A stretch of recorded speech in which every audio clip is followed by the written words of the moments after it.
I never thought a simple video could change how I saw my own family forever.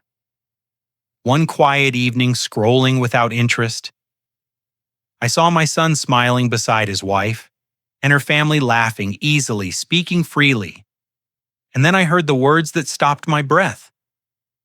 I was not a father to be respected, or a man who had sacrificed quietly for years. I was a freeloader, an ungrateful burden they joked about, while enjoying a life I had paid for without question. In that moment, something inside me cracked, not loudly, but completely. I remembered every bill I covered, every problem I solved in silence, every time I stepped back so they could step forward. I remembered the promises never thanked and the loyalty never returned. That video was not meant for me, but it revealed everything I was never supposed to see. The betrayal was casual, effortless, and that hurt more than anger ever could. I did not confront them. I didn't argue. I watched, listened, and made a decision that would change all of our lives. What they did not realize was that comfort has a source, and silence has a limit from that night on.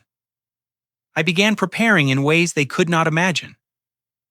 I let them believe nothing had changed, while every thread holding their easy life together slowly loosened. If you think this is just another story about family disappointment, stay with me because what comes next is not loud or cruel, but precise, and by the end, you will understand why some lessons only arrive when the money stops and the truth finally has nowhere left to hide. My name is Charles Whitmore. I'm 64 years old, a retired civil engineer who spent 37 years designing bridges and overpasses across the American West. I've been a widower for 2 years now, since the morning Eleanor closed her eyes and left me alone in a house that still smells like her lavender soap. The morning it all began felt like any other. I woke at 6, as I always do, and made my coffee in the old percolator. Eleanor refused to replace. She said the new machines made coffee taste like plastic. And even now I can't bring myself to buy one. I stood at the kitchen window watching the sun climb over the Rockies, steam rising from my cup, and thought about nothing in particular. That's the strange gift of grief. After enough time, the silence stops hurting and just becomes the shape of your days. I had my routine, and routines are what keep men like me from falling apart. Morning coffee. A walk through the garden Eleanor planted, where I still talk to her roses, like she might hear me breakfast alone at the table we bought together 40 years ago. And on the first of every month, a transfer of $2,000 to my son Daniel's account. I never asked for thanks. I never expected acknowledgement. Giving is simply what fathers do. And I'd always believed that love was its own receipt. That afternoon, I made the mistake of opening my phone. I rarely use social media. Eleanor was the one who kept up with such things, but Daniel's wife Lauren had tagged him in something, and curiosity got the better of me. I tapped the notification and waited for the video to load. It was a gathering at Lauren's parents' house. I recognized the living room from photographs, cream-colored walls, expensive furniture, people holding wine glasses like accessories. The camera panned across smiling faces. I half knew Lauren's sisters, her father, with his politician's grin. A few friends whose names I'd never bothered to learn. Music played in the background, something modern and forgettable. Then I heard my name, Lauren's voice cut through the noise, like a blade through paper. She wasn't speaking to the camera, she was talking to someone. Off-screen, unaware that the phone was still recording. "Dad Whitmore," she said, and I could hear the sneer before I saw her face. Please, the man's basically a freeloader, living off Daniel's future inheritance. The room erupted in laughter, not polite laughter, not uncomfortable laughter. The genuine kind. The kind that comes when people feel safe enough to be cruel. I watched Lauren's mother raise her glass in mock salute. I watched Lauren's father shake his head with amusement. And I watched my son My only child, the boy I taught to ride a bicycle, and drove to college, and walked down the aisle at his wedding. Daniel said nothing. He smiled, he lifted his glass, he drank. I played the video again, then a third time. Not because I couldn't believe what I'd heard. I've lived long enough to know that people rarely surprise you, they only reveal themselves. But because I wanted to memorize every face, every laugh, every silent agreement that Charles Whitmore was a joke, a burden, a man to be tolerated until he had, too, the decency to die freeloader. The word echoed in the hollow of my chest. Freeloader, as if the house they lived in hadn't been possible because of me. As if Tommy's school tuition paid itself, as if the checks I'd written for 15 years had come from thin air rather than decades of my labor. I closed the app, set down the phone, sat in Eleanor's chair by the window, and watched the afternoon light fade over the mountains. I didn't call Daniel. I didn't text Lauren. I didn't do anything at all, because for the first time in my life, I understood that some wounds cannot be healed with conversation. Some betrayals are too complete for explanation. The house was quiet.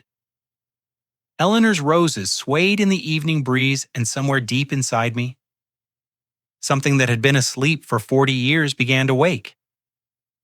I heard every word clearly. And for the first time in 40 years of being a father, I didn't look for excuses to forgive my son. That night's sleep refused to come.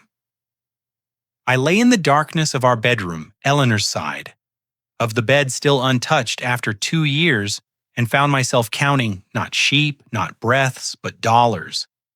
The mathematics of fatherhood tallied in the silence like an accountant, settling a debt. No one had asked to see it started with Daniel's student loans, $47,000 accumulated over 4 years at the State University interest compounding. While he searched for his footing after graduation, he called me one evening, voice tight with shame, and said he didn't know how he'd ever pay it off. I told him not to worry. I wrote the check the next morning and never mentioned it again. That was 1998. Daniel was 23. Lauren hadn't yet entered the picture, and my son still called me every Sunday just to talk. Then came the house. Daniel and Lauren had been married 2 years.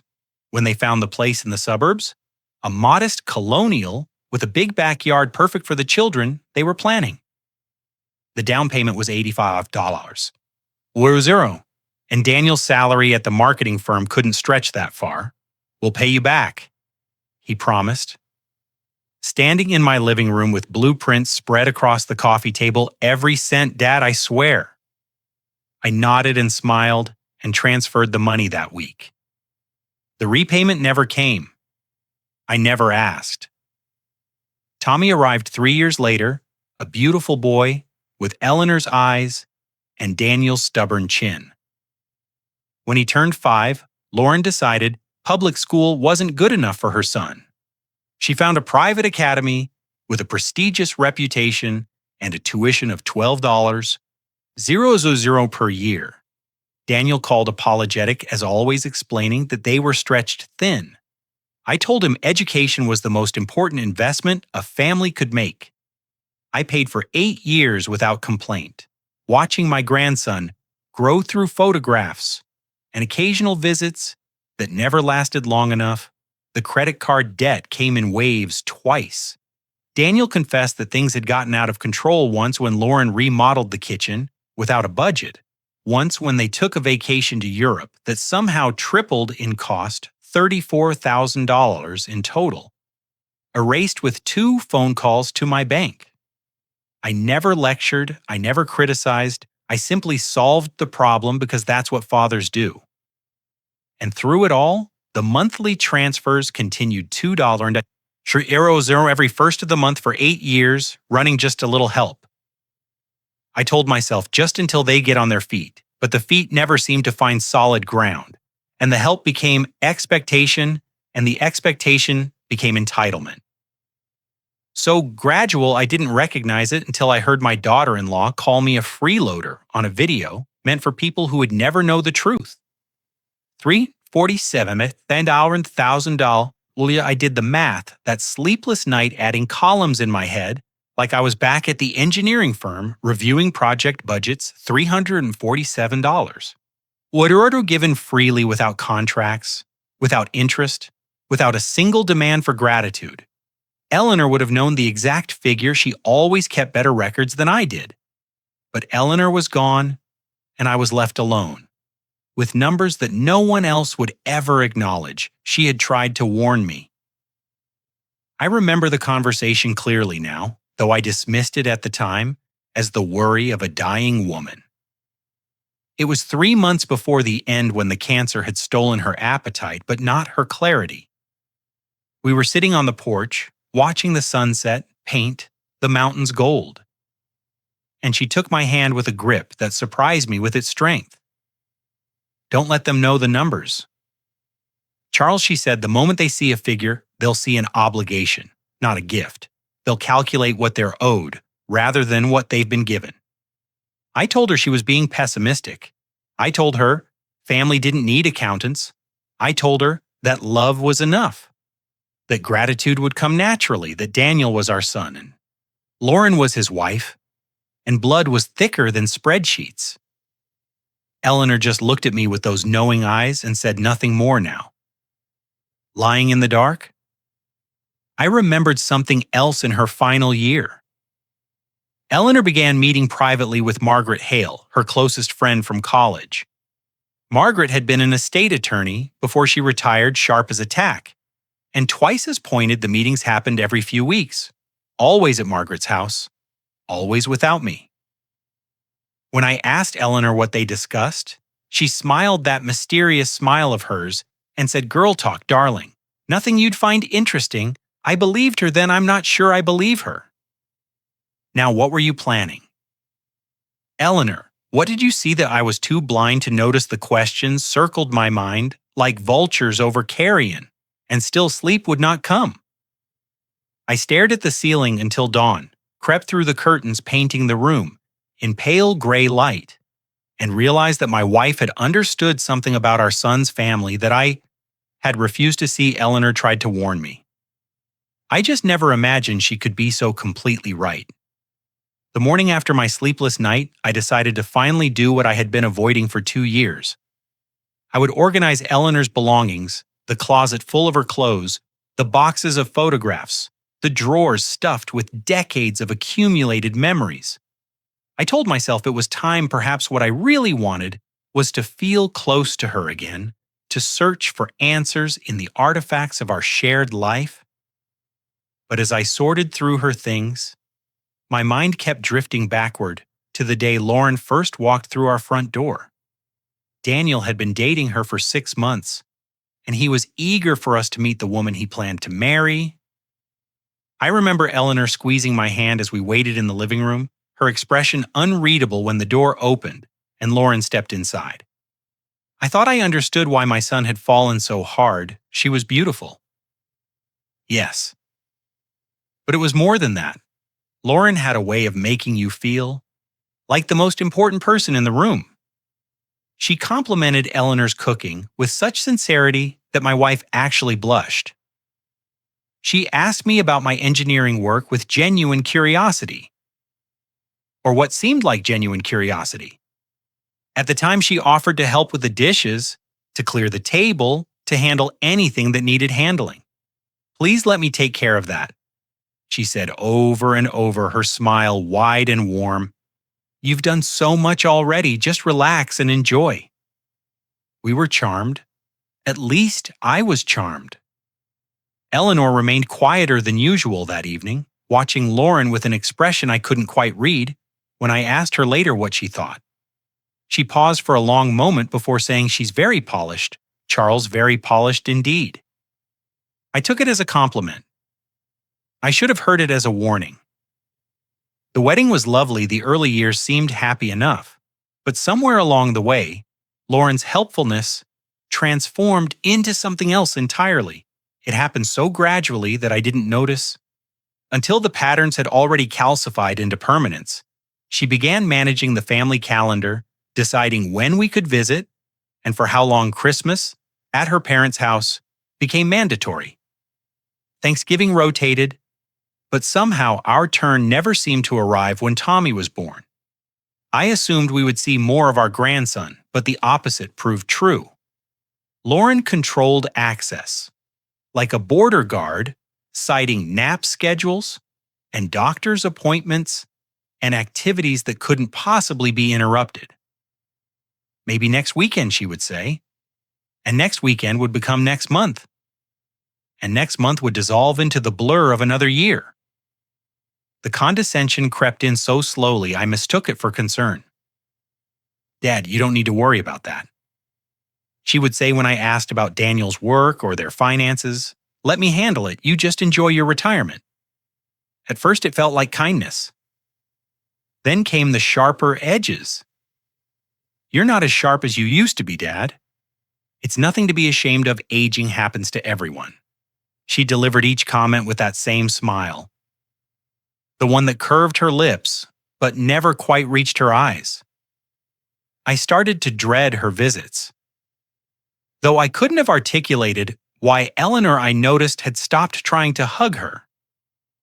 Hello, I found the journal in the bottom drawer of Eleanor's nightstand beneath a stack of old birthday cards and a faded photograph of our wedding day. It was a simple leather-bound notebook, the kind she used for grocery lists and appointment reminders. But when I opened it, I realized this was something different. These pages contained her private thoughts, written in her careful handwriting, dated and organized like evidence in a case she was building against an unnamed defendant. I flipped through the entries, my heart beating faster with each page. Most were ordinary reflections, worries about her health, memories of our early years. Together, notes about books she wanted to read. But then I reached an entry dated 3 years before her death, and the words stopped me cold. "Lauren doesn't love Daniel," Eleanor had written. "She loves what he'll inherit. I've watched her calculate every interaction, measure every kindness against what she might gain. Charles won't believe me if I tell him he sees the best in everyone, even when there's nothing good to see. That's why I love him. That's also why I need to do something myself. I've been talking to Margaret about options, legal protections, ways to ensure that Charles is safe when I'm gone. I don't know yet what form it will take, but I refuse to leave him defenseless against that woman." I read the passage 3 times, each word landing like a stone in still water. Eleanor had seen through Lauren years before. I caught even a glimpse of the truth. She had recognized the predator circling our family while I was still admiring the predator's smile. And she had been planning something involving Margaret, something legal, something designed to protect me from a threat I didn't even know existed. I closed the journal and pressed it against my chest as if I could absorb Eleanor's wisdom through the leather. Binding the late afternoon sun slanted through the bedroom window, casting long shadows across the floor. Somewhere in this house, or perhaps in Margaret's possession, there were answers waiting to be discovered. Eleanor had not left me defenseless. After all, she had simply been too wise to tell me about the armor until I was ready to wear it. My wife wrote this 3 years before she died. She knew. And according to this journal, she was planning something. The question is, would I set Eleanor's journal aside that evening? But her words followed me through the house.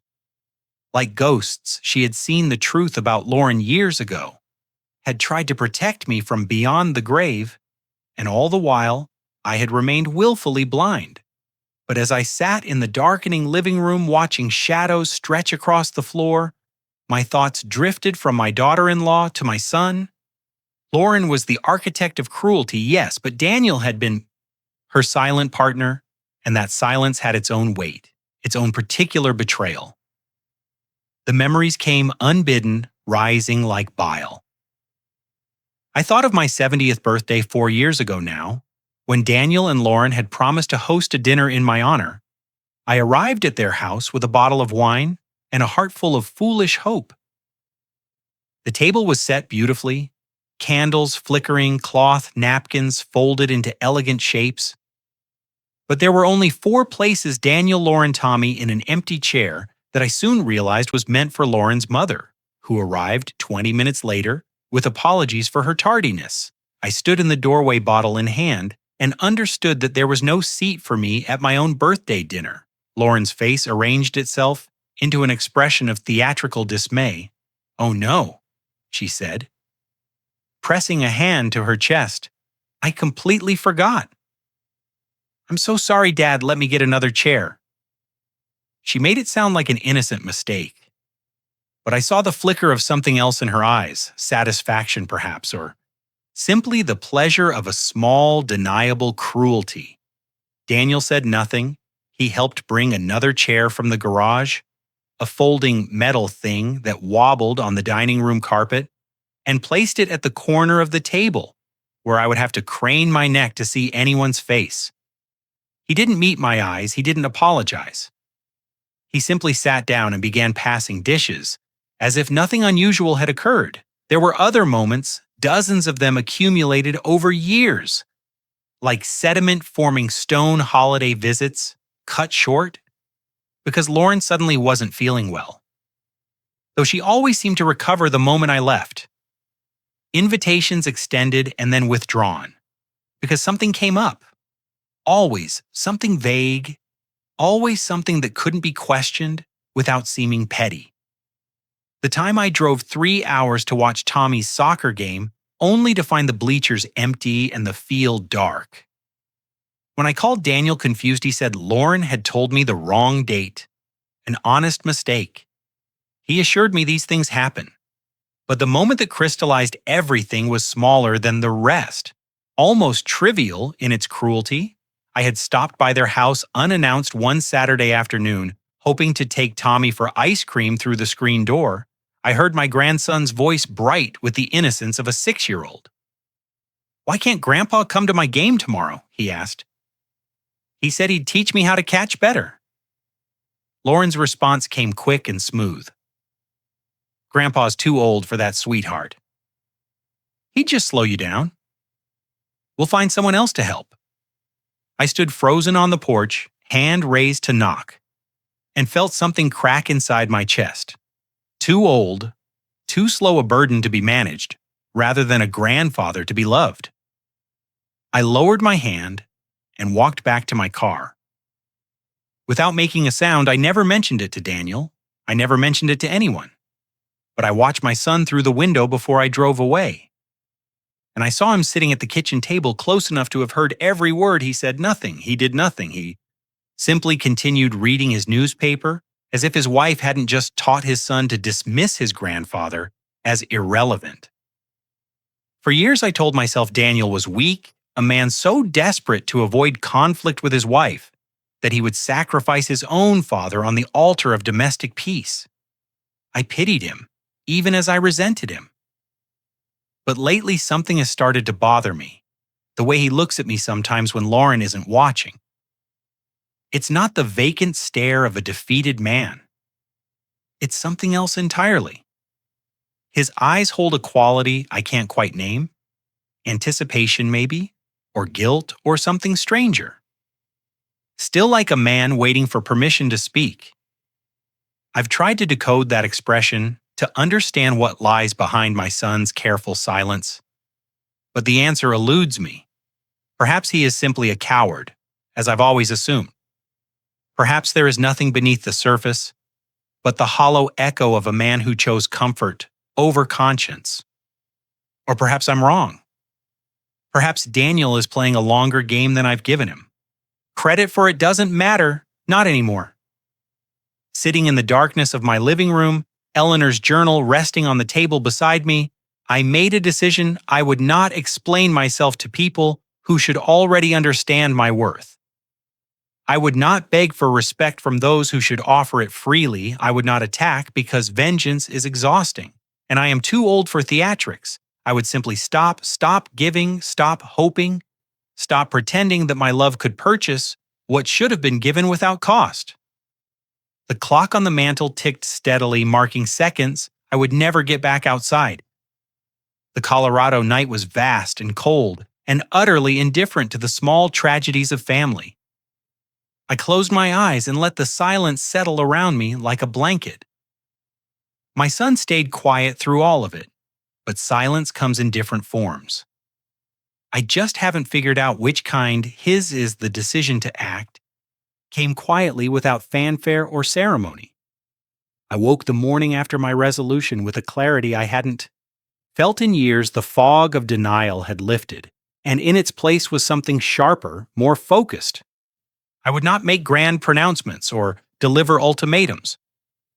I would simply begin to withdraw one small thread at a time and see how long it took for anyone to notice the fabric unraveling. I started with the auto insurance 2 years ago. Lauren had called me with a request wrapped in the language of family obligation. Her car insurance premiums had increased, she explained, and money was tight. Daniel's salary only stretched so far. Would I mind terribly covering the payments for a few months, just until they got back on their feet? Family helps family, she said, and I could hear the smile in her voice. The one that expected compliance, I agreed without hesitation. The few months became a year, then 2, and the $200 left my account every month. Like clockwork that morning, I called the insurance company and canceled the policy. The representative asked if I was sure, reminded me that the coverage would lapse, immediately warned me about the consequences of driving uninsured. I thanked her for her concern and confirmed my decision. When I hung up the phone, I felt something I hadn't experienced in longer than I could remember. It took me a moment to identify the sensation. It was relief. The particular relief of setting down a burden you didn't realize you'd been carrying. I didn't call Daniel to explain. I didn't text Lauren with a warning. I simply let the payment lapse and waited to see what would happen next. 3 days passed in silence. I tended Eleanor's garden, cooked simple meals for one, read books I'd been meaning to finish for years. The quiet was almost peaceful. Then my phone buzzed with a text message, and the peace evaporated like morning dew. Dad, something's wrong with the insurance. Can you check on it? Thanks.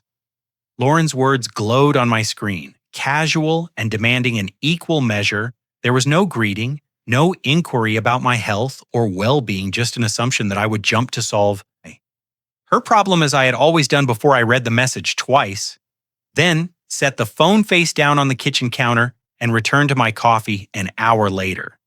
The phone buzzed again. Hello? This is kind of urgent. The double question marks conveyed irritation poorly disguised as concern. I imagined Lauren staring at her phone, waiting for the response that always came, growing increasingly agitated by its absence. The thought gave me no pleasure, but it gave me no guilt either. I had spent 15 years responding to every summons, solving every crisis, absorbing every slight with a smile. The silence I offered now was not cruelty. It was simply the sound of a man who had finally stopped volunteering for his own diminishment. The third message arrived that evening, and its tone had shifted from demanding to accusatory. Daniel said, "You're being weird. What's going on?" I stared at those words for a long time. Daniel said, "You're being weird." Not, "Daniel's worried about you," or "Daniel wants to talk," just a report of my strangeness delivered without context or compassion. I wondered if my son had actually said those words, or if Lauren was simply using his name as a weapon. Either possibility depressed me equally.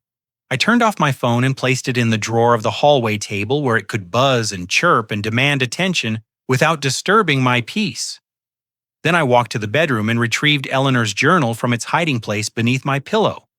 The leather felt warm in my hands, as if it still held some trace of her body heat. I had read through most of the entries, by now tracing the evolution of her thoughts from mild concern to deep suspicion to something approaching certainty. But tonight I turned to a page I hadn't examined closely. Before, dated just 2 months before the cancer stole her voice for good, the entry was shorter than the others, written in handwriting that trembled slightly at the edges. I could see the effort each word had cost her, the determination to communicate something vital before time ran out. If Charles is reading this, she had written, it means I'm gone. And it means he's finally ready to hear what I couldn't tell him while I was alive. I tried so many times to warn him about Lauren, about the way she looks at our savings like a wolf eyes a wounded deer, but he wouldn't listen. He couldn't listen. His faith in family is the most beautiful and most dangerous thing about him. I paused, swallowing hard against the lump forming in my throat. Even in her final days, Eleanor had understood me better than I understood myself. The entry continued. I've made arrangements with Margaret, legal protections, safeguards, things Charles would never have agreed to if I'd asked permission. Margaret knows everything. When the time comes, she'll explain. I only hope Charles can forgive me for going behind his back. Everything I've done out of love. He'll understand that eventually, he always does. I closed the journal, slowly pressing my palm flat against the cover as if I could reach through the pages and touch her one last time. Eleanor had been planning something significant enough to involve attorneys and legal documents, something she'd hidden from me because she knew I would resist. And Margaret Hale, her oldest friend, held all the answers. The house settled around me with its familiar creaks and sighs. Outside, the Colorado wind whispered through the pines, carrying the scent of approaching autumn. I thought about calling Margaret, immediately demanding explanations. But something held me back. Eleanor had written that I would be ready when the time came. Perhaps the time had not yet fully arrived. Perhaps I needed to understand the depth of the betrayal before I could appreciate the scope of her protection. Eleanor wrote, Margaret knows everything, but everything, about what I drove to Margaret Hale's house on a Tuesday morning when the autumn sun hung low over the Rockies and the aspens along the highway blazed gold against the evergreen pines. She lived in a modest craftsman bungalow outside Denver, the kind of house that suggested comfort without pretension. Eleanor had always said Margaret was the most practical person she knew, a woman who spent 30 years as an estate attorney and retired with the wisdom to know exactly what mattered and what didn't. I hadn't called ahead. Part of me worried that if I gave her warning, she might prepare evasions, rehearse deflections. But as I pulled into her gravel driveway and saw her standing on the front porch with 2 cups of coffee, I realized my caution had been unnecessary. Margaret had been waiting for me. Perhaps she had been waiting for years, Charles, she said as I climbed the porch steps. Her voice was warm, but unsurprised, as if my arrival was simply the next item on a schedule she had memorized long ago. Eleanor said you'd come eventually. I just didn't know when she handed me one of the cups and gestured toward a pair of wooden rocking chairs that faced the mountain view. I sat down heavily suddenly, exhausted by the weight of questions I didn't know how to ask. Margaret settled into the chair beside me, her silver hair catching the morning light. Her eyes sharp with the intelligence that had made her one of the most respected attorneys in the state. You found the journal. She said it wasn't a question. I found the journal. I confirmed she wrote about you, about meetings, legal protections, things she couldn't tell me while she was alive. Margaret nodded slowly, wrapping both hands around her coffee cup. Eleanor loved you more than anything in this world, Charles. But she also knew you. She knew you'd never agree to certain precautions. While she was alive, to argue with you'd say she was being paranoid, that family should trust family, that Lauren deserved the benefit of the doubt. She paused, a sad smile crossing her face. She used to call it your beautiful blindness, the way you insisted on seeing good in everyone. Even when the evidence pointed elsewhere, I wanted to defend myself, but the words died in my throat. Eleanor had been right. I would have fought her every step of the way. Tell me about my finances? I said instead, tell me what Lauren actually controls. Margaret set down her coffee and leaned forward, her expression shifting into something more professional. That's the first thing we need to address. Lauren believes she has significant influence over your financial situation. She's mentioned it to several people, including a financial advisor she consulted last year about what she called family estate planning. She thinks she's positioned herself at the center of your wealth, and is. Margaret's smile sharpened, not even close. She rose and disappeared into the house. Returning a moment later with a thick manila folder, she handed it to me, and I opened it to find a comprehensive overview of my financial life bank statements, investment summaries, property deeds, retirement, account balances. I recognized Eleanor's handwriting on some of the notes, and my chest tightened at the sight. "Let's start with the basics," Margaret said, settling back into her chair. "Your house in Colorado, the one you and Eleanor bought 32 years ago, is in your name only. Eleanor made sure of that when she reviewed your estate documents. 5 years ago, your investment portfolio, approximately $400,000 in index funds and bonds, is held in accounts that list only you as the owner. Your retirement accounts, your pension from the engineering firm, your Social Security benefits, all yours, all untouched by anyone who isn't you." I flipped through the pages, watching the numbers blur together. "But what about the joint account? Daniel set that up years ago. Said it would make things easier for family expenses." Margaret nodded. "The joint account exists, and yes, Lauren has access to it through Daniel. But do you know how much is in that account right now?" I shook my head. $12? Zero. Margaret said that's the account Lauren monitors like a hawk. The one she uses to track your spending habits and judge your financial decisions. She thinks she's watching your whole kingdom. Charles, in reality, she's watching the gift shop. The metaphor landed with unexpected force. I thought about all the times Lauren had made comments about my spending, the pointed observations about restaurant meals and new books and charitable donations. She had been auditing $12? Zero, while remaining completely ignorant of the hundreds of thousands that lay beyond her reach. Lauren thinks she's the banker. Margaret continued, "In reality, she's just the teller. She can see small transactions, make small withdrawals, feel important about small decisions. But the vault is locked, and she doesn't even know it exists." I closed the folder and pressed my palm against its surface. Feeling the weight of information I should have understood years ago, Eleanor did this. "She restructured everything without telling me she protected you," Margaret corrected gently. There's a difference. For a long moment, neither of us spoke. The mountain breeze carried the scent of pine and wood smoke, and somewhere in the distance, a hawk circled lazily against the endless blue sky. I watched it rise on the thermal currents, effortless and free, and felt something loosen in my chest. "There's more," I said. "Finally, the journal mentioned something. You're holding something." Eleanor gave you Margaret's expression. Flickered a brief shadow crossing her composed features. She looked away toward the mountains, and I saw her jaw tighten, almost imperceptibly. Eleanor gave me something to hold. She admitted something important, but she made me promise not to reveal it unless certain conditions were met. What conditions? She turned back to face me, and her eyes held a mixture of sympathy and resolve.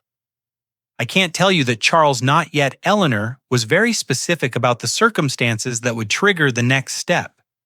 She knew her plan might take years to unfold, and she was prepared to wait. I leaned forward, frustration rising in my throat. "Margaret, I've spent 2 years grieving my wife, while my daughter-in-law called me a freeloader and my son stood by in silence. I think I've earned the right to know what Eleanor was planning." Margaret reached over and placed her hand on my arm, her touch gentle but firm. "You have and you will? But not today?" She paused, seeming to weigh her next words carefully. "Soon, I think sooner, than either of us expected. Events are moving faster than Eleanor anticipated. Margaret is hiding something Eleanor left behind. and whatever it is it's been waiting for exactly this moment. The weeks that followed my visit to Margaret's house became a quiet education in the art of strategic patience. I learned that victory doesn't always announce itself with trumpets and fanfare. Sometimes it moves in silence, document by document, signature by signature, while your opponent remains blissfully unaware that the ground beneath their feet has already shifted. Margaret had opened my eyes to the truth of my financial position, but she had also shown me something equally valuable. The depth of Lauren's delusion. My daughter-in-law believed herself to be the architect of our family's financial future, when in reality she was merely a spectator watching a play from the cheap seats, convinced she was directing the action on stage. I discovered the extent of her fantasy through Daniel, of all people, he called one evening ostensibly to check on me, and let slip that Lauren had been telling her friends she was managing Dad Whitmore's affairs since he's getting a bit forgetful. The words landed like stones in still water, sending ripples of cold anger through my chest. Forgetful, the woman who had never held a job longer than 2 years was telling people she managed the finances of a man who had spent 4 decades calculating load-bearing tolerances and budget projections for million-dollar infrastructure projects. But I said nothing to Daniel. I simply filed the information away and continued my work with Margaret. We met twice a week at her bungalow outside Denver, always in the morning, always with fresh coffee, and folders full of documents that required my attention. Margaret approached the task with the methodical precision of the attorney she had been for 30 years. Every move we made was legal, documented, and invisible to anyone who wasn't specifically looking for it. First, we updated my beneficiary. Designations, the life insurance policy that had listed Daniel as primary beneficiary for 20 years, was quietly amended. The retirement accounts that would have passed directly to my son were restructured with new contingencies. I didn't remove Daniel entirely. He was still my son, despite everything. But I added layers of protection that would ensure Lauren could never touch a cent. Without meeting conditions she would find impossible to satisfy next. We changed passwords. Every online banking portal, every investment platform, every account that could be accessed electronically received new credentials that existed only in my memory and in a sealed envelope Margaret kept in her office safe. Lauren had somehow obtained my login information for the joint account years ago, probably through Daniel, and had been monitoring my transactions with the vigilance of a suspicious spouse. Let her watch? I thought let her see the small deposits and modest withdrawals and believe she understands the full picture. Finally, we consolidated accounts. The scattered investments Eleanor and I had accumulated over decades were gathered into a single, well-protected portfolio, managed by a firm Margaret trusted completely. The statements went to a post office box I had rented in a neighboring town, far from any mailbox Lauren might access during her visits. Through it all, I maintained the appearance of the confused old man Lauren believed me to be. I answered her occasional texts with vague pleasantries. I accepted Daniel's dutiful phone calls with the patience of a father who had long ago stopped expecting substance from his son. I gave them no reason to suspect that the ground beneath their assumptions was eroding with every passing day. Then Margaret presented me with the final piece of her strategy. "I need you to get Lauren to sign this," she said one morning. Sliding a single page across her kitchen table, the document bore the heading Investment Account Authorization and was filled with the kind of dense legal language that made most people's eyes glaze over within seconds. I picked it up and scanned the contents, but the terminology was beyond my engineering expertise. "What is it?" Margaret's smile held an edge I hadn't seen before on its face. "It appears to be a routine authorization allowing family members to receive information about your investment accounts." The kind of thing financial advisors send out every few years for compliance purposes. She paused her eyes, meeting mine with steady intention. What it actually does is remove any existing access permissions for non-account holders. Once Lauren signs this, she loses the ability to make inquiries or request statements or claim any connection to your investments whatsoever. I stared at the document, understanding slowly dawning she won't read it. No, Margaret agreed she won't. Lauren has spent years cultivating the image of someone who handles financial matters with confidence and authority. She won't admit even to herself that she doesn't understand. What she's signing her pride won't allow it. The plan was elegant in its simplicity. I would present the document to Lauren during my next visit, frame it as routine paperwork my financial advisor needed for his records, and watch her sign away her last claim to involvement in my affairs. She would do it with confidence, perhaps even with condescension, never realizing that her eagerness to appear capable was the very trap that would spring shut around her. It happened exactly as Margaret predicted. I drove to Daniel's house on a Saturday afternoon. The document folded casually in my jacket pocket. Lauren greeted me with her usual mixture of false warmth and barely concealed impatience when I mentioned that my advisor needed a family signature for some routine paperwork. She practically snatched the page from my hands. Of course, she said, already reaching for a pen, I handle all of Daniel's financial documents too. It's easier when one person keeps track of everything she signed without reading a single line.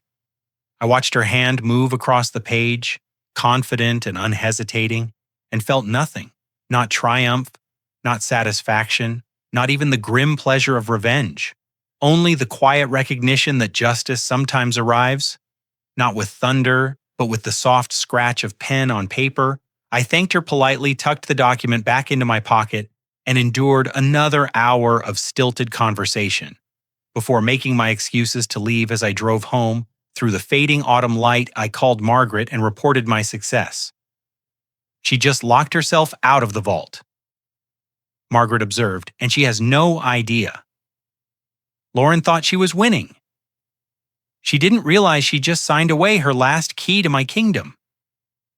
The first snow of the season fell on the day Lauren's carefully constructed world began to crack. I stood at my kitchen window, watching the flakes drift down like tiny messengers of change, and felt the particular stillness that comes before a storm breaks. I didn't know yet what was happening 40 miles away, in my son's house, but I sensed it, somehow the way old bones sense a shift in weather. I learned the details later, pieced together from fragments and overheard conversations, and the voicemail that would change everything. But even without the specifics, I could imagine the scene with perfect clarity. Lauren at her laptop, credit card in hand, booking the vacation she had been planning for months. The Maldives she had told her friends, private bungalows over crystal water spa treatments.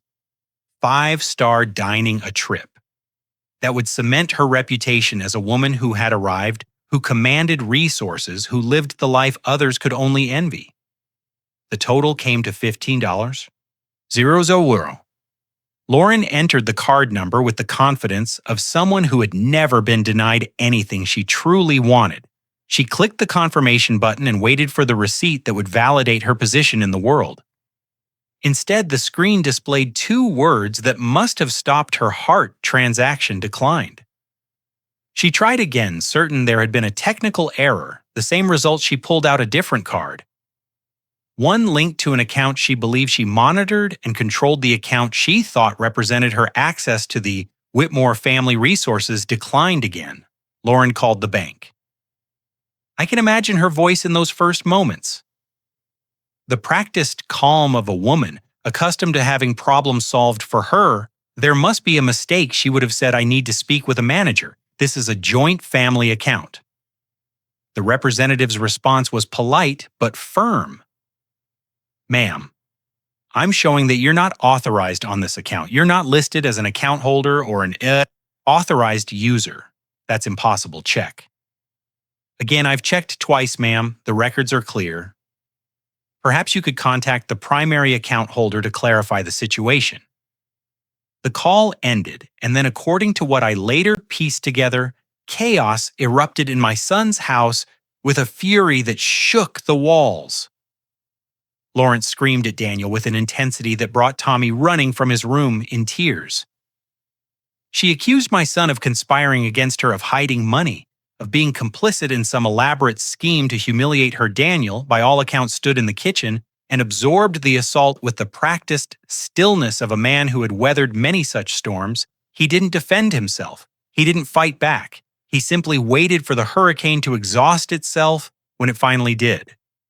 When Lauren had retreated to the bedroom, with mascara streaking her cheeks and threats of lawyers echoing in her wake, Daniel picked up his phone and called me. I was sitting in my living room when the screen lit up with his name. The phone rang once, twice, 3 times. I watched it vibrate against the coffee table, watched his name flash with each ring, and made a decision I had never made before in 41 years of being his father. I let it go to voicemail. The silence after the ringing stopped felt like a held breath. I sat motionless in Eleanor's chair, staring at the dark screen. Waiting part of me expected the phone to ring again, immediately expected Daniel to persist until I answered, expected the familiar dance of crisis and rescue to begin anew. But the phone stayed silent. Then, the voicemail notification appeared. I let it sit for nearly an hour before I gathered the courage to listen. I made myself a cup of tea, checked on the temperature in Eleanor's greenhouse, reorganized a shelf of books that didn't need reorganizing. I was stalling, and I knew it finally. With the winter darkness pressing against the windows, and the house settling into its nighttime sounds, I pressed play. Daniel's voice filled the room, and it was nothing like what I had expected, Dad. A pause, a breath that sounded ragged. I know what you're doing. I understand. Another pause, longer this time. But Lauren is losing it, completely losing it, and I'm afraid she's going to do something drastic. His voice dropped lower, almost to a whisper. Please, Dad, just be careful. Just be. I know you think I haven't been paying attention, that I don't see what's happening. But I do. I see it all, and I'm asking you not for her. Not even for me. Just be careful. The message ended. I sat in the darkness. The phone pressed against my ear, even though there was nothing left to hear, and tried to understand what my son had just told me. I know what you're doing.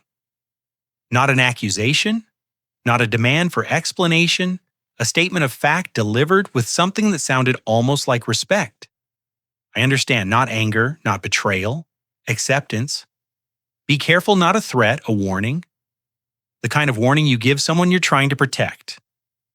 I played the message again, listening for nuances I might have missed, searching for the manipulation or the hidden agenda. But there was nothing except the tired voice of a man caught between loyalties, a man who had perhaps been waiting for exactly this moment without knowing how to bring it about himself. The snow continued to fall outside, blanketing the world in white. I thought about Daniel's expression over the years.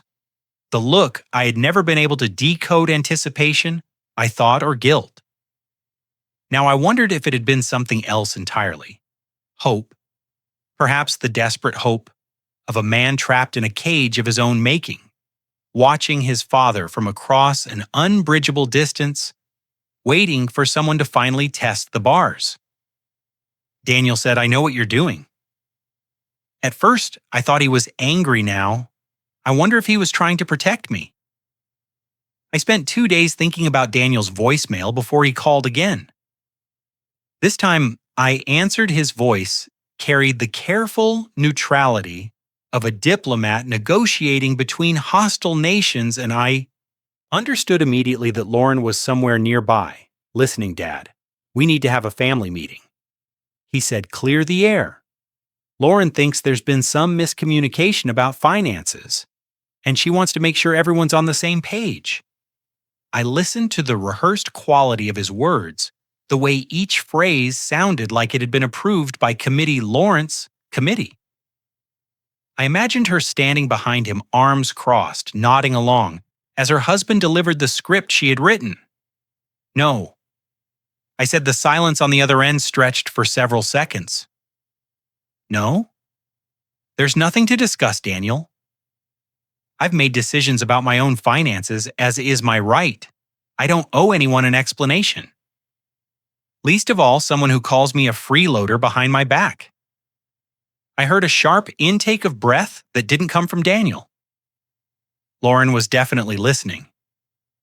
Dad, please. If we could just sit down together, my answer is no. I love you, son. But I won't sit at a table with people who've already decided who I am and argue for the right to be seen accurately. That's not a conversation. That's a trial. Where I've already been convicted, I ended the call before he could respond. My hand trembled slightly as I set down the phone. Not from fear, but from the unfamiliar exertion of holding a boundary I had never before thought to establish for 40 years. I had been the peacemaker, the reconciler, the man who would drive any distance and endure any indignity to keep family bonds intact. That man had finally grown tired. What happened next? I learned through the strange modern phenomenon of social media, where private grievances become public spectacles and family dirty laundry flutters in the digital wind, for anyone to examine Lauren, unable to control me through private manipulation, decided to wage her war in public. The post appeared on her Facebook page 2 days after my refusal. Margaret called to tell me about it, her voice tight with controlled anger as she read the words aloud. Sad when elderly parents become manipulative and bitter. Lauren had written, "We've tried everything to help Dad Whitmore, but his mental decline has made him paranoid and hostile. If anyone knows good elder care resources, please share. We're at our wits' end, trying to keep him safe from himself." I sat in silence as Margaret finished reading, feeling each word land like a small, precise wound. Mental decline. Paranoid hostile. Lauren had taken every quality that described her own behavior and projected it onto me with the confidence of someone who believed she controlled the narrative. She was betting that her version of events would become truth simply because she stated it loudly enough. "What do you want to do?" Margaret asked, nothing. I said, "Not yet, but the internet, I discovered, has a way of providing its own justice within hours." The comments beneath Lauren's post began to diverge from the sympathy she had clearly expected. Some people, mostly her friends from yoga class and the neighborhood book club, offered the support she was seeking. "So sorry you're dealing with this," they wrote. "Aging parents can be so difficult, sending prayers for patience." But others remembered me differently. A woman named Patricia, whose children I had taught to fish at the community lake 20 years ago, commented with quiet precision. "Charles Whitmore built the playground equipment at Roosevelt Park. With his own hands," she wrote. "He spent 3 weekends on that project and never asked for recognition." I have trouble reconciling that man with what you're describing. Robert, a former colleague from my engineering days, added his voice. "I worked with Charles for 15 years, sharp as a tack. Honest as the day is long. If he's being difficult, I'd want to know why." Before I assumed the problem was his mind, a neighbor I barely knew wrote, "Simply, Charles brought flowers to my mother's funeral. He'd never even met her. He just knew I was grieving." The private messages began arriving that evening. People I hadn't spoken to in years reached out through the electronic ether to offer their support. I saw what Lauren wrote. One message read, "That's not the Charles Whitmore." "I know, not even close," another said. "Something smells wrong about this. If you need anything." I'm here. A third, from a woman whose name I didn't recognize, explained that she had met me once at a charity event and had never forgotten my kindness to her elderly father. "You spent an hour talking to him about bridges," she wrote. "He talked about it for weeks afterward. You're a good man." Don't let anyone tell you otherwise. I read each message slowly, savoring the unexpected gift of being seen by people I had never tried to impress. Lauren had wagered that her public accusation would isolate me, would turn the community against a confused old man who had become a burden to his loving family. Instead, she had triggered an outpouring of testimony from witnesses she didn't know existed. Margaret called again that night, and I could hear the satisfaction in her voice. Lauren's post has over 100 comments. Now, she reported about half of them are questioning her version of events. Someone even asked why she's publicly shaming her father-in-law instead of handling family matters privately. What did she say to that? She deleted the comment, but not before several people took screenshots. I stood at my window watching the winter stars emerge one by one from the darkening sky. Lauren had tried to weaponize public opinion, to transform sympathy into a cudgel she could use against me. But she had miscalculated. She had assumed that no one would remember the man I had been before she entered my life. That the only narrative that mattered was the one she chose to tell. She was wrong. Lauren wanted public opinion to be her. Judge, she didn't know that truth doesn't need a lawyer, it just needs witnesses. Margaret struck the next morning with the precision of a surgeon and the patience of a woman who had spent 30 years in courtrooms waiting for exactly the right moment to present her evidence. She didn't ask my permission. She didn't warn me what she was planning. She simply acted, and in doing so changed everything. Her comment appeared beneath Lauren's post at exactly 9:00, when the maximum number of people would be checking their phones over morning coffee. I didn't see it until Margaret called to read it to me, her voice carrying the quiet satisfaction of a chess player who has just declared checkmate for context she had written over the past 15 years. Charles Whitmore financially supported his son's family with approximately $347,0100. This includes mortgage assistance, debt payments, and monthly support, all given freely, never requested back. I have documentation available for anyone who wishes to verify these figures. I was Eleanor Whitmore's estate attorney and close friend for 40 years, and I will not stand by. While a good man's reputation is destroyed by those who benefited most from his generosity, she attached nothing, she accused no one directly, she simply stated facts and let the mathematics speak for themselves. The internet, I learned, can turn on a person with breathtaking speed within hours. Lauren's post had transformed from a platform for sympathy into an arena of judgment. The comments multiplied exponentially, each one more pointed than the last. Wait, he gave them how much money someone wrote. And she's calling him a freeloader, another commenter. Someone I had never met did their own calculations. That's almost 2,000 a month for 15 years. Who exactly was supporting whom here? Lauren's supporters vanished like morning fog under harsh sunlight.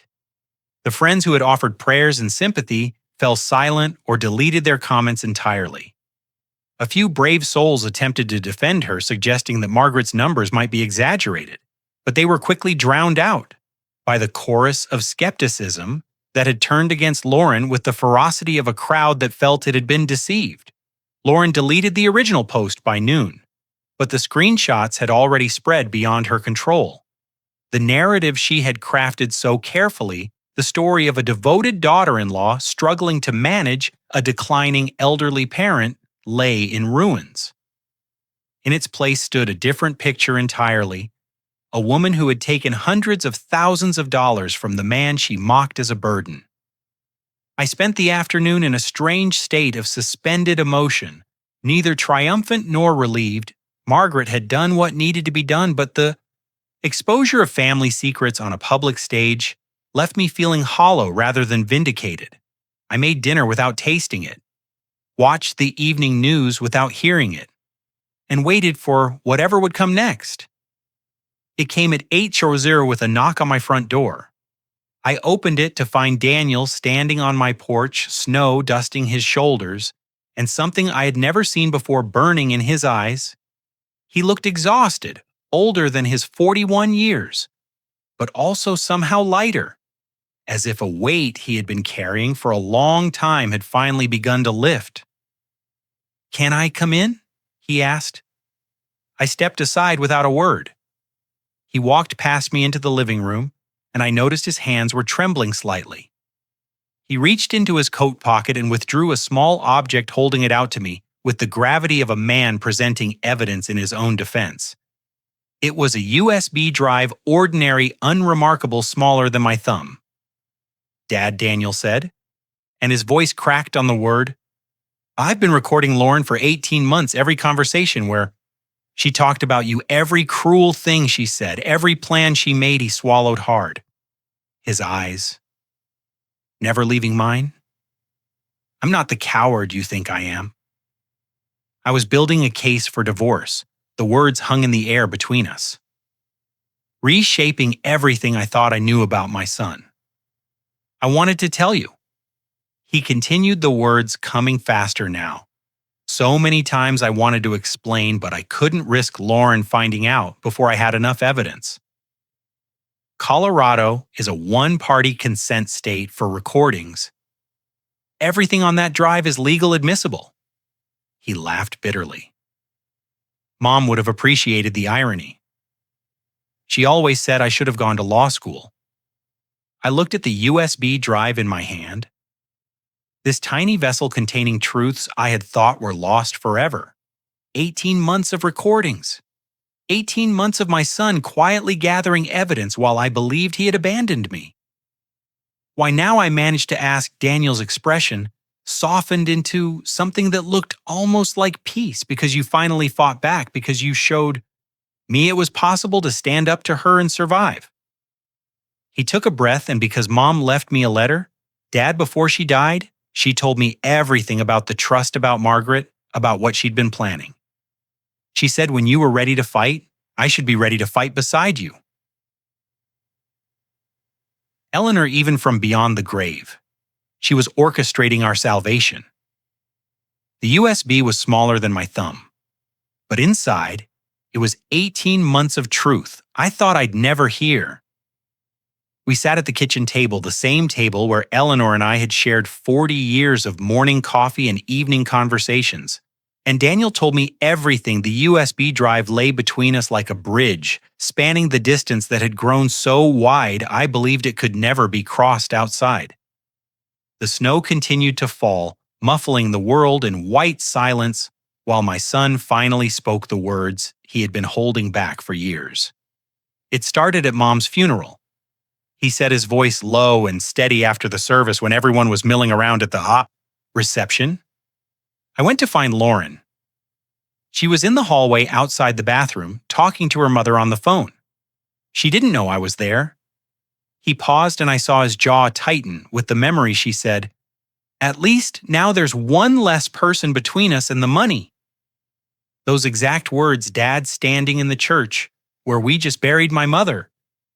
And that's what she was thinking about, not grief, not loss, just the inheritance she thought was coming her way.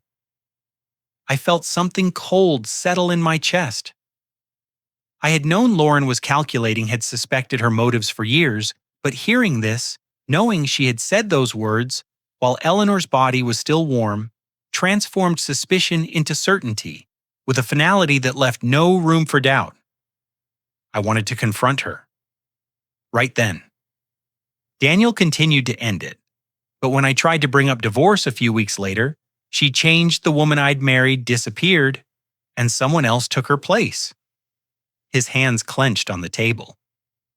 She told me that if I ever tried to leave, she'd take Tommy and make sure I never saw him again.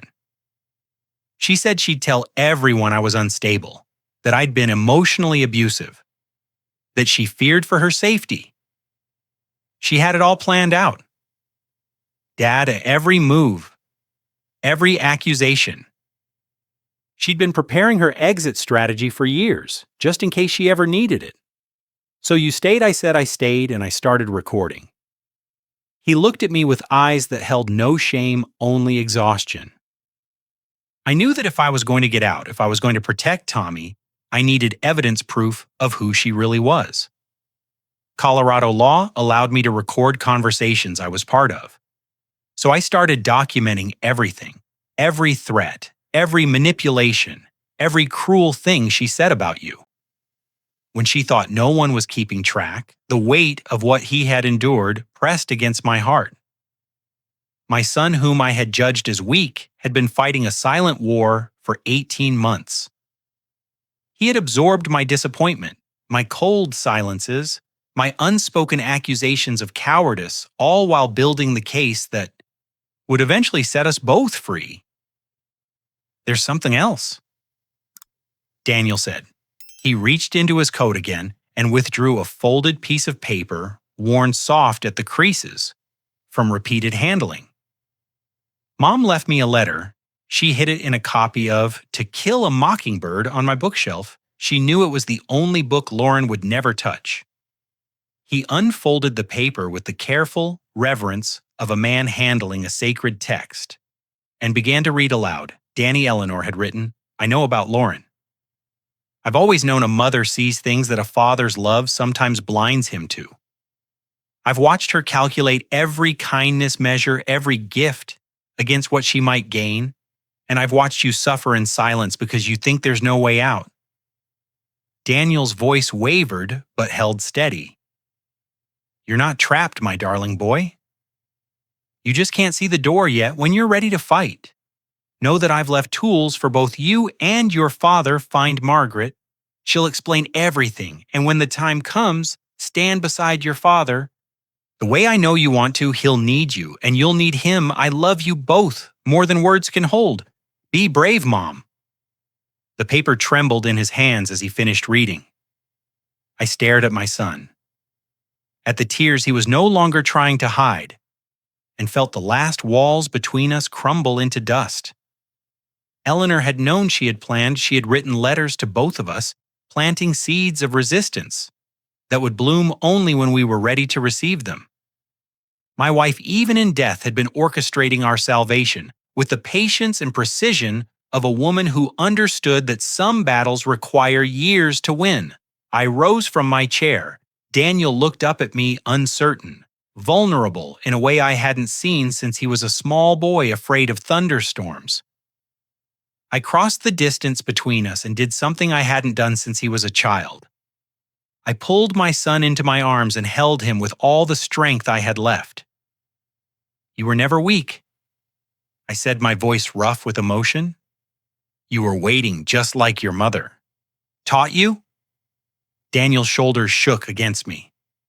We stood there in the kitchen, father and son, reunited by the ghost of the woman who had loved us, both enough to plan for the battles. She would never live to see Eleanor wrote letters to both of us. She'd been preparing for this war long before any of us knew it had started. Daniel stayed late into the night, and we talked until the words ran dry when he finally left, promising to return the next day with Tommy.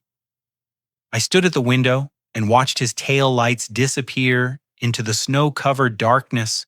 For the first time in years, I felt something I had almost forgotten. Existed hope my son had come home to me, whatever happened next. We would face it together, but Lauren, I knew, was not finished. Women like her don't surrender quietly. They escalate. The warning came 3 days later, delivered by Daniel, in a voice tight with controlled fury. He had overheard Lauren on the phone with an attorney discussing something she clearly didn't want him to know. About the words he caught were enough to paint a clear picture: guardianship petition, mental incompetence, financial control. She's going to try to have you declared unfit. Daniel said she thinks if she can get a court to say you can't manage your own affairs, she can take control of everything she doesn't know about the trust dad. She still thinks your assets are accessible. I thanked him for the warning and immediately called Margaret within an hour. We had a plan. The following morning, I drove to Denver and submitted myself to a comprehensive cognitive evaluation administered by Dr. Richard Holloway, a neuropsychologist Margaret had worked with for decades, for 3 hours. I answered questions, solved puzzles, recalled lists of words, and demonstrated my ability to manage complex financial decisions. Dr. Holloway was thorough, professional, and utterly unsparing in his examination. When the results came back 2 days later, they were unambiguous. Mr. Whitmore demonstrates superior cognitive function for his age group. The report stated testing reveals no impairment in memory, executive function, reasoning, or judgment. The subject displays exceptional mathematical ability and maintains detailed, accurate records of his financial affairs. There is no clinical evidence to suggest diminished capacity of any kind. Margaret filed the evaluation with the county court that same afternoon, along with a preemptive statement from my personal physician confirming my excellent physical and mental health. We were building a fortress of documentation. And Lauren didn't even know she was about to charge headlong into walls. She couldn't see her petition arrived a week later. I read it with a strange sense of detachment, as if observing someone else's life being dissected on paper. Lauren had crafted a portrait of me as a confused, paranoid old man who had become a danger to himself and others. She cited my erratic financial behavior and sudden hostility toward family members who only wanted to help. She requested emergency guardianship powers, claiming the situation was urgent and the delay could result in irreparable harm to the elderly individual in question. The court dismissed her petition within 72 hours. The judge, confronted with Dr. Holloway's comprehensive evaluation and my physician's testimony, found no grounds to proceed. Lauren's claims dissolved like sugar in water, leaving nothing behind but the bitter residue of her failed ambition. But the true devastation came from a source she never anticipated. I was sitting in Margaret's living room when her phone rang. She answered, listened for a moment, and then handed it to me with an expression I couldn't quite read.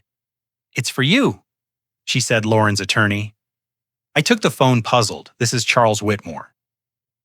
The voice on the other end was male, professional, and audibly uncomfortable. "Mr. Whitmore, this is David Pearson. I've been representing your daughter-in-law in certain legal matters. I'm calling because I believe there's been a significant misunderstanding about your financial situation." Go on. He cleared his throat when Mrs. Whitmore retained my services. She represented that she had substantial knowledge of your assets and their accessibility.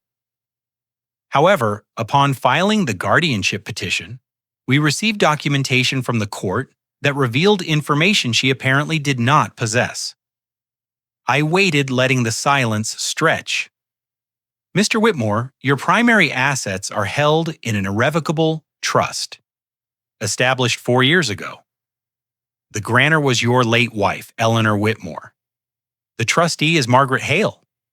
He paused, and I could hear papers shuffling.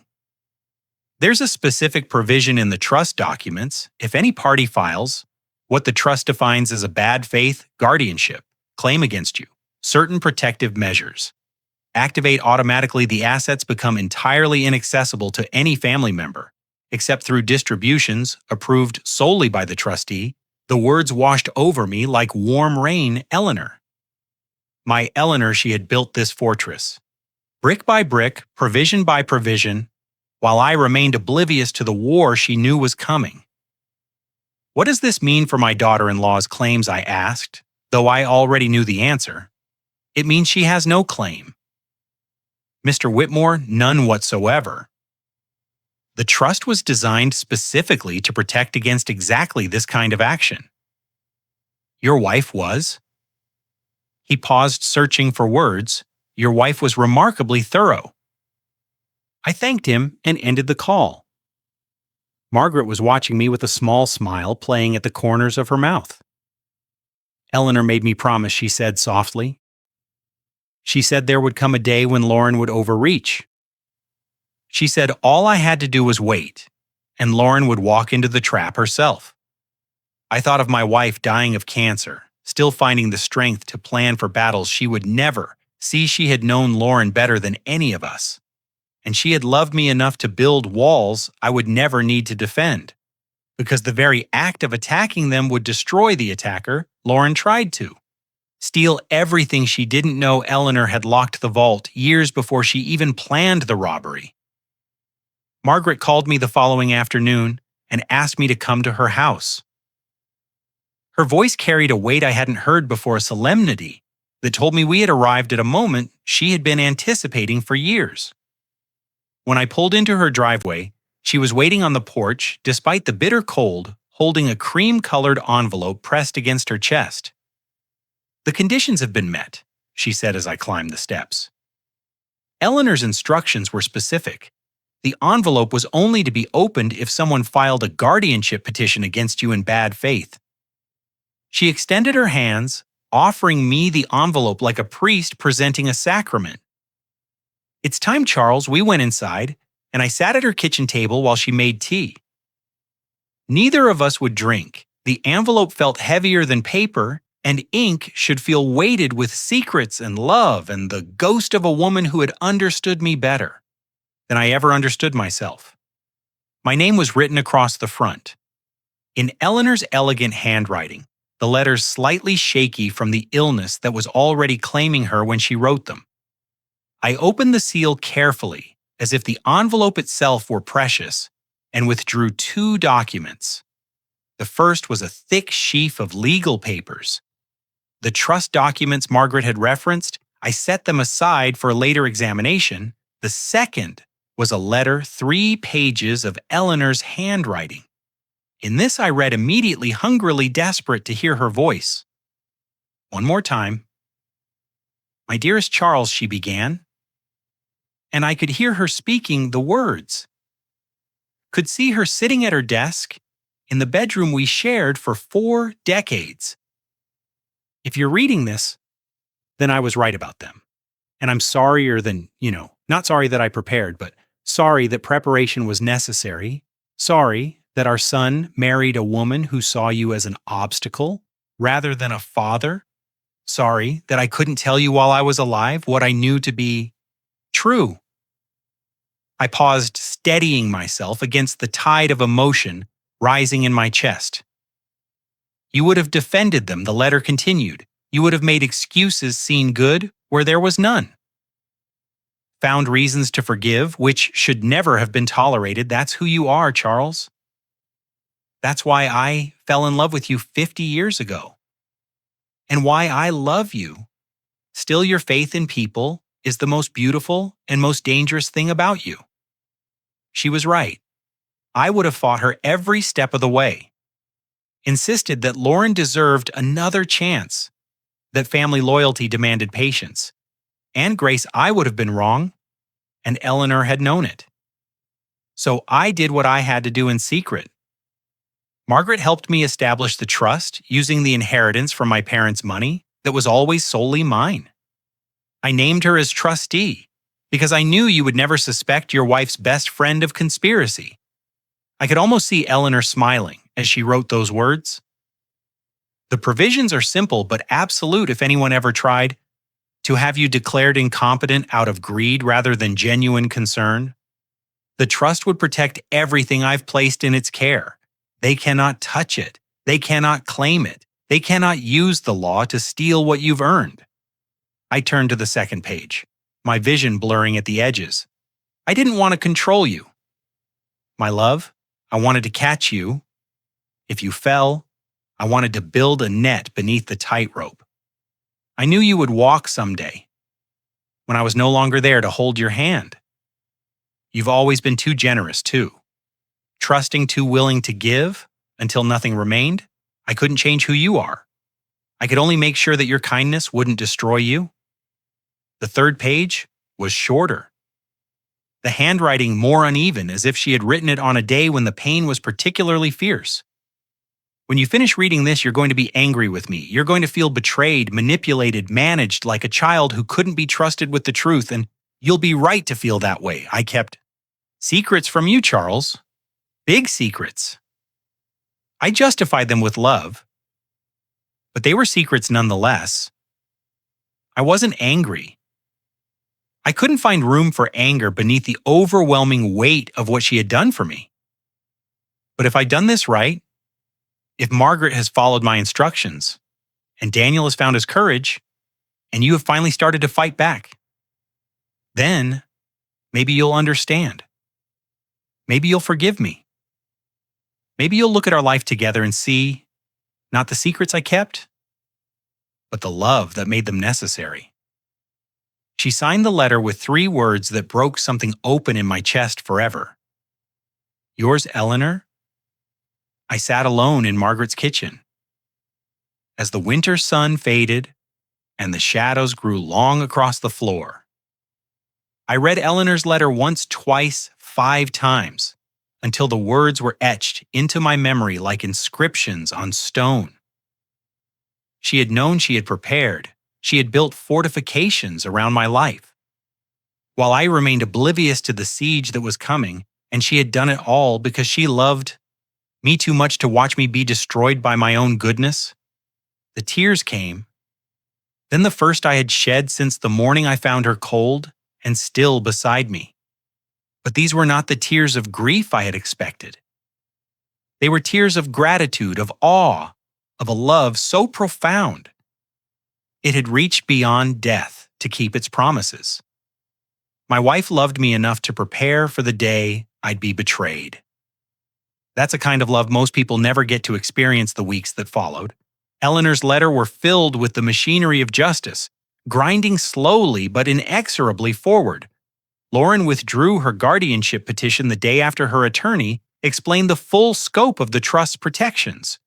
But the withdrawal came too late to undo what she had set in motion. Some doors once opened cannot be closed again. Some consequences once triggered must be allowed to run their course. Daniel filed for divorce on a cold morning in January, walking into the courthouse with a folder of documents and the USB drive that contained 18 months of recorded truth. I offered to accompany him, but he shook his head.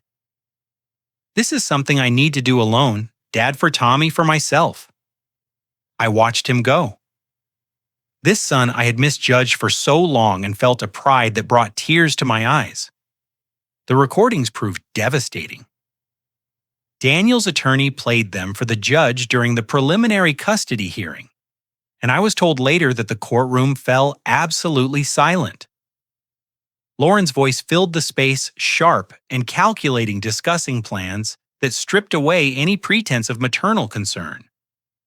Tommy's college fund is just sitting there, she had said in one recording, unaware that her husband's phone was capturing every word. If things go south, I can cash it out and use it for a fresh start in California. He's young enough that he won't remember any of this by the time he's grown, in another recording. She was laughing with her mother about my health. The old man can't last forever. Lauren said he's basically a dying idiot at this point. We just have to wait him out. A dying ATM? The word spread through the community like wildfire. Once the court documents became public record, people who had once accepted Lauren's charming facade now saw her clearly, perhaps for the first time. The sympathy she had cultivated so carefully evaporated, replaced by the particular disgust reserved for those who prey upon the elderly and vulnerable. The judge granted Daniel primary custody of Tommy's, citing the recordings as evidence of Lauren's manipulative tendencies and financial irresponsibility. The ruling noted that a mother who would discuss raiding her child's college fund for personal benefit did not demonstrate the judgment necessary for primary caregiving. Lauren was granted supervised visitation every other weekend, a schedule that reflected the court's deep concern about her influence on an impressionable 8-year-old boy.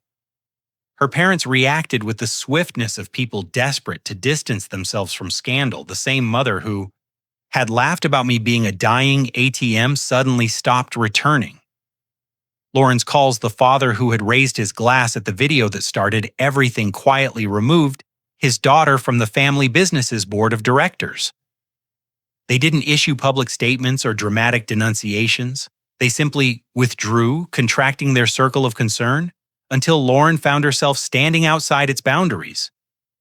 I watched her unraveling from a distance, taking no pleasure in her suffering, but feeling no obligation to prevent it either.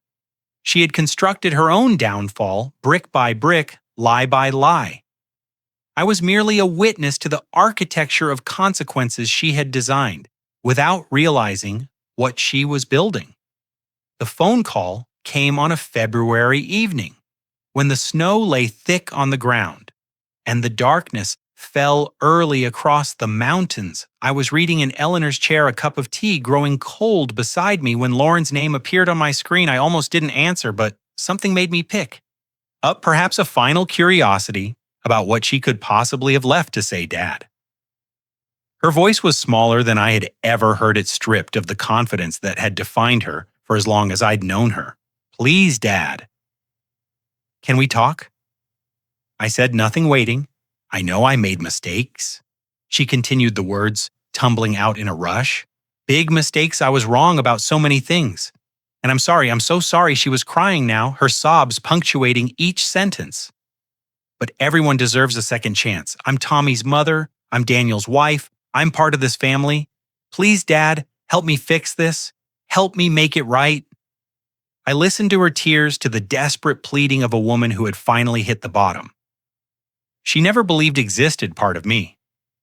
The part Eleanor had loved and worried about in equal measure, wanted to offer comfort, wanted to find the words that would ease her pain and restore some version of peace. But I thought about the video, about the freeloader comment and the laughter that followed, about 15 years of condescension and control about Tommy's college fund and dying ATMs, and every small cruelty she had inflicted, while smiling that smile that never reached her eyes. Lauren, I said quietly, you had 15 years of chances, 15 years to treat me with basic human decency, 15 years to be the wife my son deserved and the mother Tommy needed. I paused, letting the words settle. You spent every one of those chances teaching my son how to be ashamed of his father, teaching my grandson that I was too old and too slow to matter. You made your choices, Lauren, all of them, and now you'll have time to think about what those choices cost you. I ended the call before she could respond. The phone rang again immediately. I let it go to voicemail. It rang 3 more times that night, each call shorter than the last, until finally silence settled over the house, like a blanket of fresh snow. Lauren's voice trembled, but not from anger anymore. For the first time, she understood exactly what she'd lost. Spring arrived slowly. That year, melting the snow in patches and coaxing the first tentative shoots from Eleanor's garden. I watched the transformation from my kitchen window each morning, coffee in hand, and felt something inside me thawing, as well. The winter had been long and brutal in ways that had nothing to do with temperature, but it was finally mercifully coming to an end. The divorce was finalized on a Tuesday in April. Daniel called me from the courthouse parking lot, his voice carrying a mixture of exhaustion and relief that I recognized from my own journey through grief. It's done, Dad. He said, it's really done.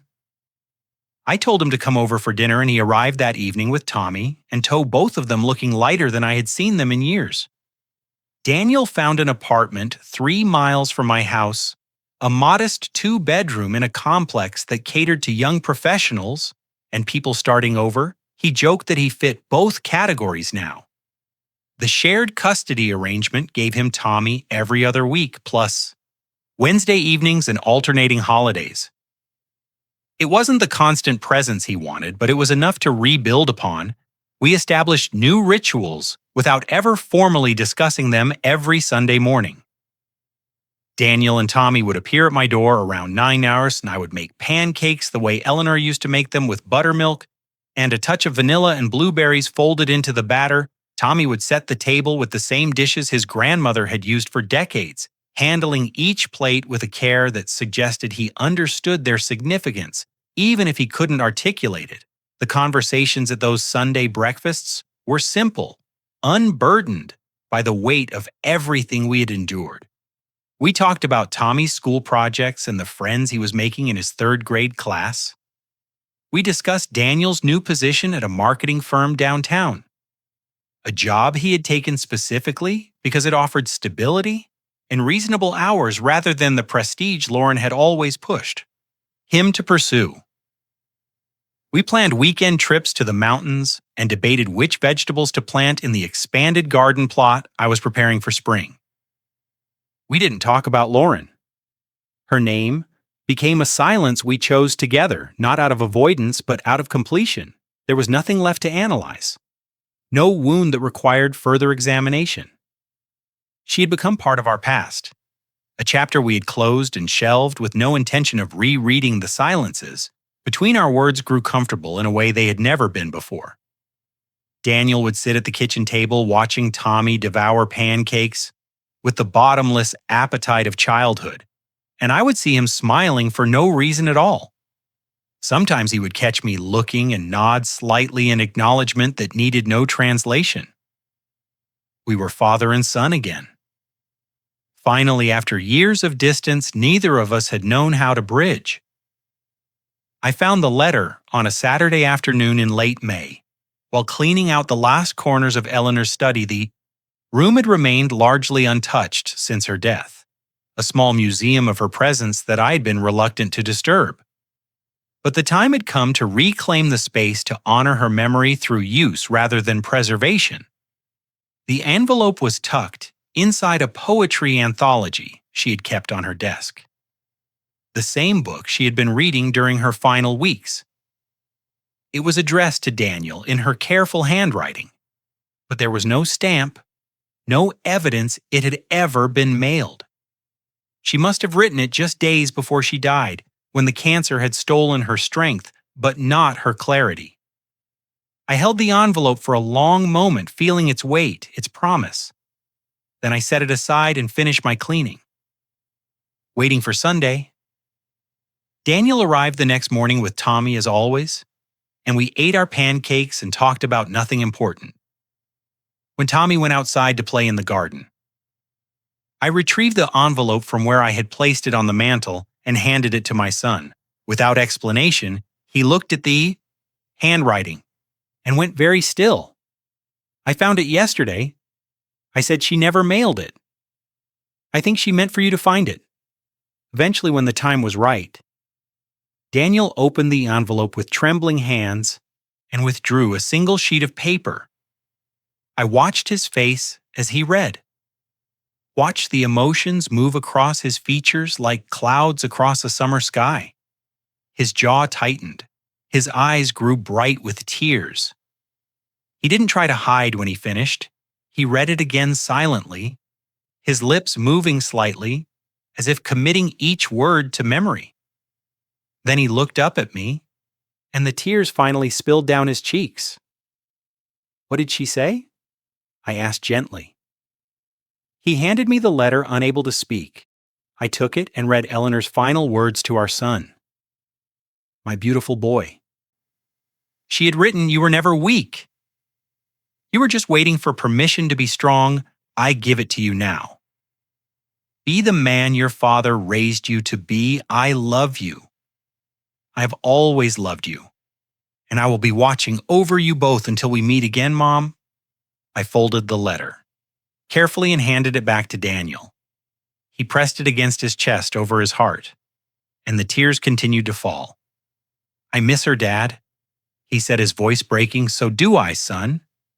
Every single day a year passes differently. When you're no longer counting the days until something changes, the seasons turned without urgency, each one bringing its own quiet gifts.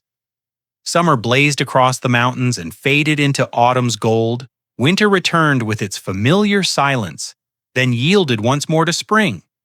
I watched the cycle complete itself from Eleanor's garden, from my kitchen window, from the porch, where I'd learned to sit without restlessness.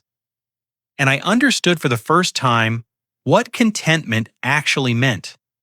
I heard about Lauren occasionally, through the peripheral channels that carry information in small communities.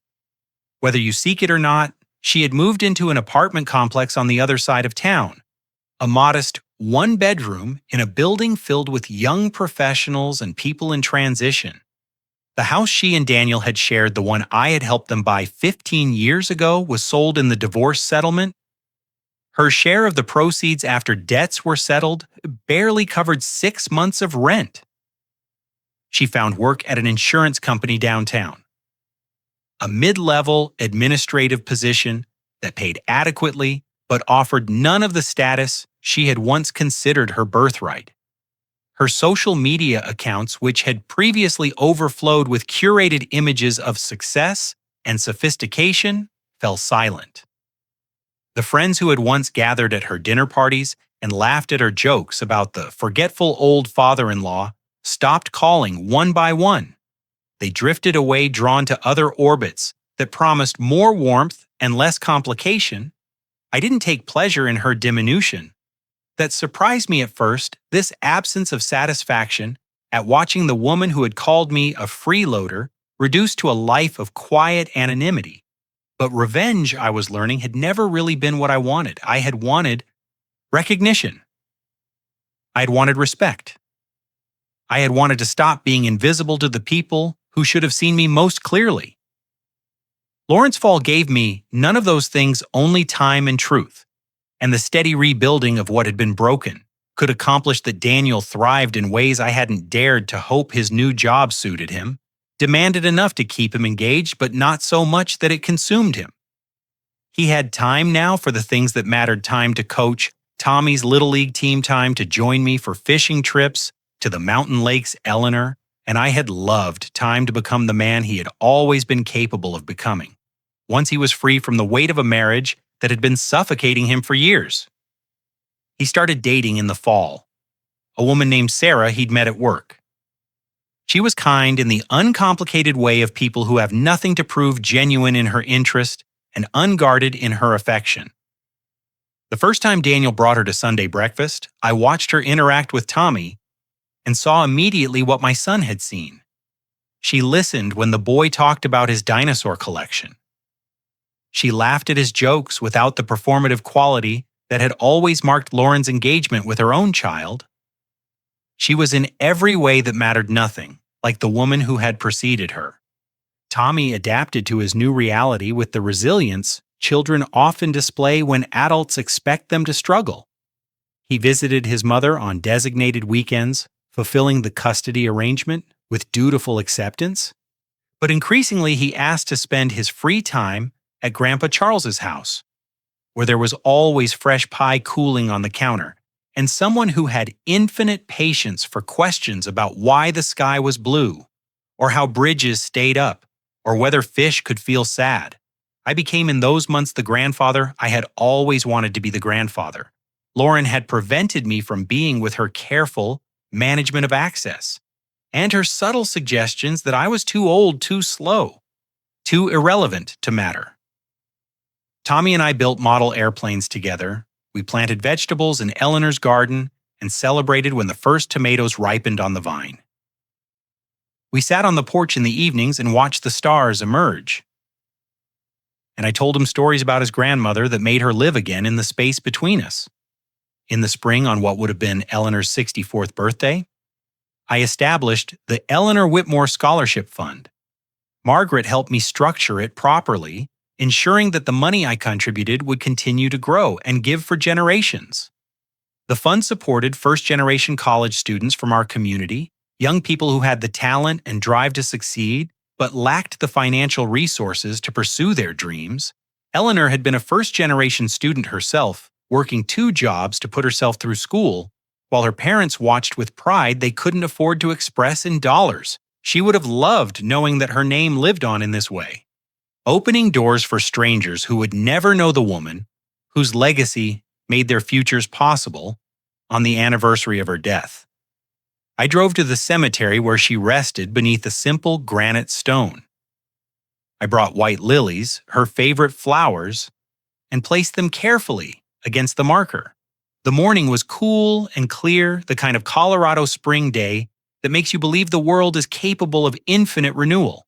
I knelt on the grass and traced the letters of her name with my fingertip. You were right about everything I whispered about Lauren, about Daniel, about what I needed to learn. And when I would finally be ready to learn it, I paused, feeling the familiar ache of her absence, but also something new, something that felt almost like peace. You saved us, Eleanor. Even from wherever you are now, you reached back through time and caught us before we fell. I don't know how to thank you for that. I don't know if there are words big enough. A breeze stirred the lilies, making them sway as if in response. I stayed for a long time talking to her about Tommy's latest accomplishments and Daniel's new relationship and the garden that was already producing more than I could eat alone. I told her about the scholarship fund and the first recipients. Two young women who had written thank you letters so heartfelt they made me cry. I told her that I was happy, truly happy. For the first time since she left when I finally stood to leave, the sun had climbed high overhead, warming the stone beneath my hand. I love you. I said I will always love you. And I will spend whatever time I have left being worthy of what you gave me. I drove home slowly, taking the long way through the mountains, letting the beauty of the landscape fill the spaces that grief had hollowed out. Daniel and Tommy were waiting on my porch when I arrived ready for our Sunday breakfast. Even though it was only Saturday, Tommy ran to meet me, wrapping his arms around my waist, and over his head I saw my son smiling with an ease that still surprised me after everything we'd endured. I used to think revenge meant destroying the people who hurt you. I was wrong. Real revenge is building a life so good, so full, that they spend every day knowing what they lost. Eleanor taught me that not through anger, but through love. And in the end, love won. And so ends the story of Charles Whitmore, a man who learned that the greatest strength isn't found in confrontation, but in quiet dignity. He didn't defeat Lauren through anger or revenge. He won by simply refusing to be diminished any longer, by standing firm in his own worth, and by trusting in the love his wife had left behind to guide him home. Eleanor saw the storm coming years before it arrived. She couldn't stop it, but she could build shelter. She couldn't change the people who would hurt her husband, but she could make sure they would never destroy him. That's the kind of love that transcends death itself. The kind that reaches across the void to catch the ones we leave behind. Every story we tell leaves a mark. And this one reminds us that real strength doesn't come from tearing others down. It comes from knowing when to stand firm, when to walk away, and when to trust the truth will eventually find its voice. So I ask you now, what would you have done in Charles's place?